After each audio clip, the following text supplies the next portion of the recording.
Thank you for having me at this reading today. I'm so excited. This is the first reading I've done in 2 years, I think, and the second virtual one. And it's the first time I've ever done a reading from my high school classroom where I teach.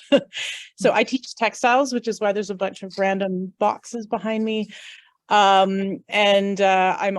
put a sign on my door and I lock the door, but I'm still half expecting students to try to come barging in. But anyway, I'm really, really grateful to be here. I teach in West Vancouver, so I teach again on the unceded territories of the Squamish Nation. We partner really heavily with the Squamish Nation in my school district. And so we have a really close relationship with the elders there. And yeah, I'm very excited to be here. And I love the idea that this reading can take place all across Turtle Island. I think it's amazing. So I'm going to read the piece that was published in the Fiddlehead. I timed myself a couple of times and it takes exactly 10 minutes. So with this intro, I might be a little over, but it's kind of fitting that we just had Mother's Day, because this piece is all about kind of that mother-daughter relationship. I have 3 daughters and sort of a complicated relationship with my mom right now, who actually lives with me and is aging and going through, some things with the aging process that's been difficult, and some mental health issues. So try not to cry during this piece, but yeah, I'll just get started. If you want to follow along in the book, I'm reading directly from the book. It's on page 38, and the piece is called Chimera.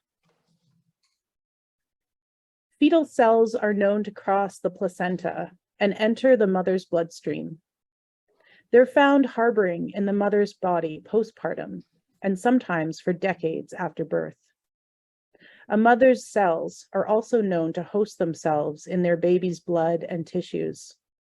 This process is called fetal microchimerism. I knew I would butcher that word. Like how I came to be, an ovum inside my mom when she was only a fetus, gestating in her own mother. With each fetus my granny carried, millions of embryos flourished. Some became my cousins, mostly daughters of her daughters. My mom sits across from me, vacant, unwashed. I can't tell when she became divorced from her body. She hasn't noticed her own odor in over a year. Sometimes it is the smell of incontinence. Sometimes it's the smell of an aging mind. It used to be easy, Mom and I together, talking, or this is how I remember it. My daughters play on the floor next to us. They inhabit the role of queen and princess and say things like, "Yes, darling," and pass me the polish, dear mother, and princesses hold their teacups with their pinky fingers out like this. Whiteness plays out in satire, right on my chipped laminate floor. The pomposity of the British matriarch bloats under my girl's skin. The irony of colonial superiority. They didn't wash themselves either, just masked their stench with perfumes, linens. They resisted bathing. Masking was considered good hygiene. My granny's resistance to bathing was well known. My mom tried to get her to bathe, hired home care workers to come in and bathe her. Granny canceled as many appointments as she could. When my own daughters fight bath time, I panic. I tell them they will get rashes, diseases. I tell them they will suffer if they don't clean their bodies. Really, I am gauging my own level of suffering. I feel suffocated by this legacy of dirt. I sip tea and oscillate, a pendulum of resentment and sadness. We resume small talk, safe, banal topics, the girls' school, my job, a relative's recent surgery. Even with the superficiality of our conversation, sometimes my mom stops speaking and stares down at her hands, unsure of how to answer questions I've asked, or perhaps unsure of what I mean. When she looks up, she reminds me of a prey animal.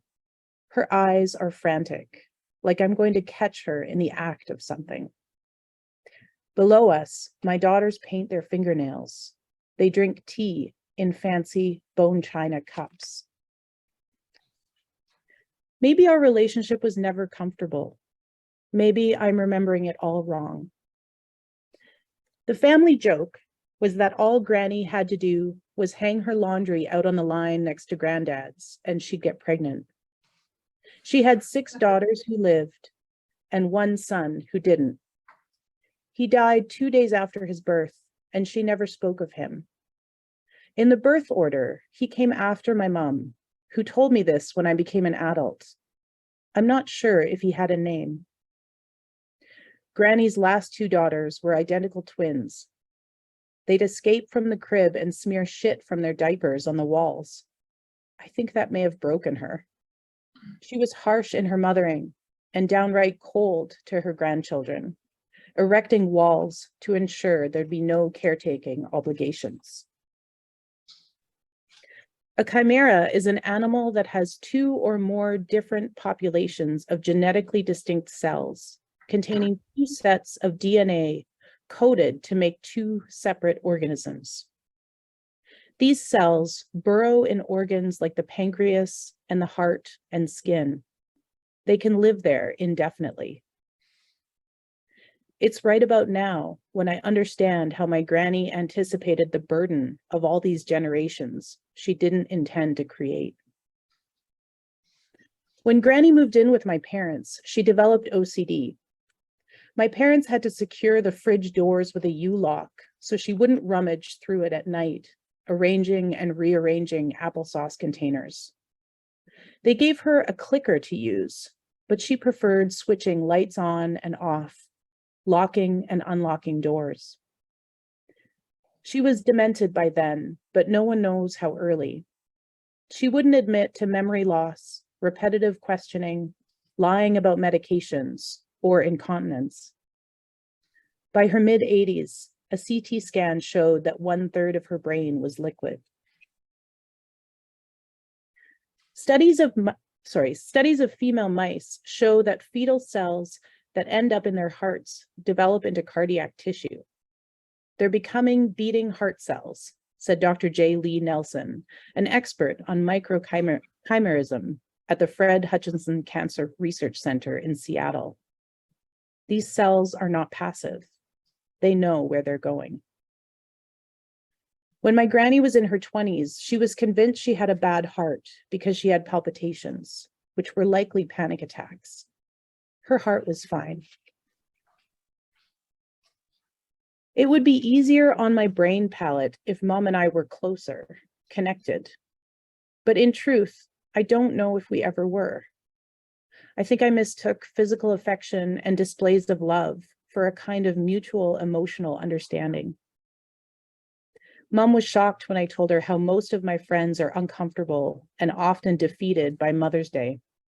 No one I know has a straightforwardly uncomplicated relationship with their mother, I said. The irony of her surprise was like a layer of my own tongue peeling off. Her own complex relationship with her mother was completely lost on her. Memory is often how we wish things were. I'm terrified that I've inherited a matrilineal selective memory.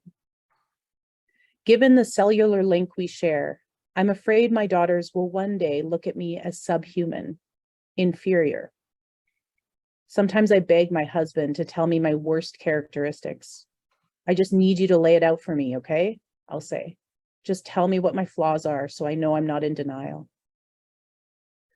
I avoid thinking about this in the same way I avoid anything else. I eat, yell at my kids, scroll Instagram. I have an impressive to-do list. I stand in line at Costco. I wander around bookstores with babies strapped to me, looking for books that speak to the complexities of the mother-daughter bond. When I was growing up, I leaned heavily on my mom through long periods of depression and crippling anxiety. All through high school and into my 20s, I couldn't even go on a sleepover without an anxiety attack. I couldn't be away from her. I worried I would die without her close to me. Maybe this is what happens when you become too vulnerable with your own mother, too needy. When you stabilize, she becomes the physical representation of the hatred you had for yourself. I avoid thinking about this by being pregnant for the third time. Pregnancy takes a lot of focus. Babies are all work. The animal Chimera is named after the mythological creature Chimera, a fire-breathing, gender-fluid monster. A hybrid being, the Chimera is composed of parts of multiple animals. A lion's body, the head of a goat sprouting from between its shoulder blades, a serpent's head coiling at the end of its tail. My girls are fighting now. Dresses outline our apartment floor like discarded bodies. This tea party is getting political. I sit at the table with my mother. I gestate my daughter's younger sister, my mother's youngest granddaughter, who gestates her own tiny eggs, almost ready to split from me. Soon I will have 3 daughters with the DNA and molecular structures and all the millions of fully formed eggs they will have for their lifetime. Dormant pity rests in their cells, waiting for a trigger. What will my daughters pity me for? My memory? An inability to understand the nuances of emotions? For aging stupidly, flaccidly? Is this the place daughters always get to with their mothers? I read once that the yolk of the egg isn't the chick, but food for the chick. This makes perfect sense and is also puzzling as fuck. I'll be too busy to think about any of this for the next 3 to 5 years, at least. On May 9th, 2021, 1 year after we sat at that table, when all 3 of my daughters are angry fists of neediness, I call the New York Times Primal Scream line, 212-556-3800. According to myth, the Chimera was considered near invincible with the strength of a lion, the cunning of a goat, and the venom of a snake. Her deadliest weapon was her ability to breathe fire. A mother in her spare time. Thank you so much.